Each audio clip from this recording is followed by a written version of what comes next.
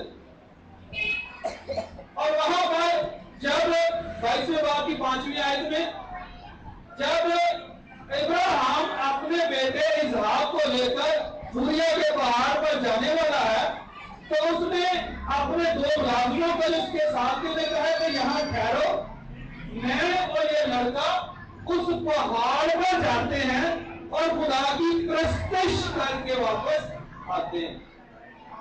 خدا کی اچھا بھائی جب اردو کے ترجمے کے اندر پرستش نہیں لکھا ہے، وہاں لکھا میں اور یہ لڑکا جاتے اور اس پہاڑ پر خدا کو سجدہ کر کے آتے ہیں.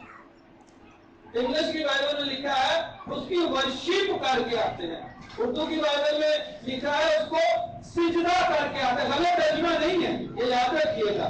میں آپ کو کہہ رہا ہوں کہ اس الفاظ کے اندر جن کا ترجمہ کیا جا رہا ہے یہ سارے مطلب پائے جاتے ہیں. جیسے میں آپ کو بتاتا ہوں، یہ جو ورشپ لفظ ہے WORSHIP ورشپ جسے ہم پرستش کا ترجمہ کر رہے ہیں، یہ پرانے اور نئے عہد نامے میں کنگ جیمز کے ٹرانسلیشن کے مطابق ترجمے کے مطابق 102 دفعہ استعمال ہوا.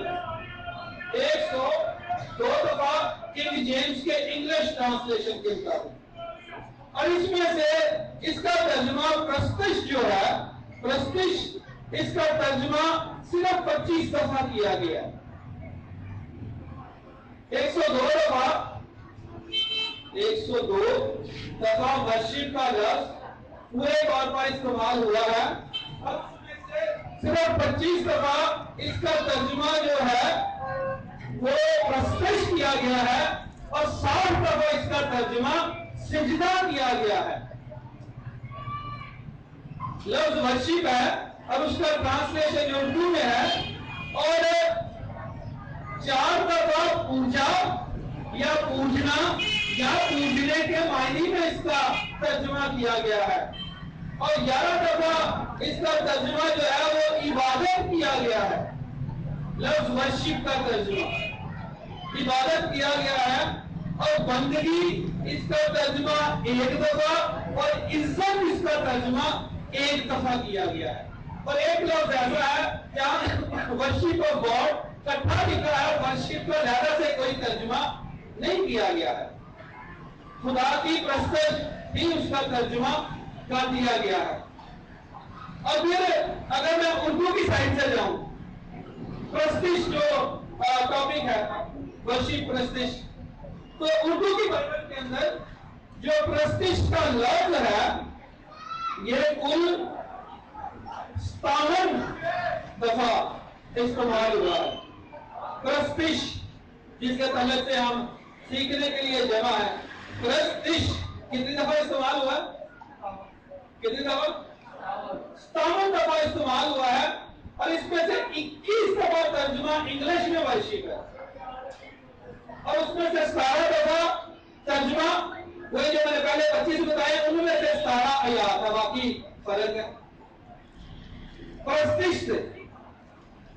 اور سب سے زیادہ جو ترجمہ اردو میں ہے پرستش سے جاتے جاتے لفظ کا وہ ہے 23 دفعہ، جس کا انگلش کا ترجمہ ہے سرو، SERV، سرو یعنی خدمت کرنا، SERVE، سرو یعنی خدمت کرنا. اور 5 دفعہ اس کا ترجمہ سرو ہے جو سرو کی ہی اگلی فارم ہے، یعنی اس نے خدمت کی تھی، یعنی وہ سروس میں ہی کاؤنٹ کیا جائے گا. اور 7 دفعہ اس کا ترجمہ ورشپ میں دیا گیا ہے، وہ ورشپ کے ساتھ کاؤنٹ ہوگا. اور 1 دفعہ اس کا ترجمہ جو ہے وہ بت پرستی کیا گیا ہے انگلش میں، آئیڈینٹی. اردو میں کیا ہے؟ پرستش، جب بتوں کی پرستش کی جاتی ہے. اب پھر اس کے علاوہ جو اردو کی زبان ہے اس کے اندر لفظ ستائش بھی استعمال کیا جاتا ہے.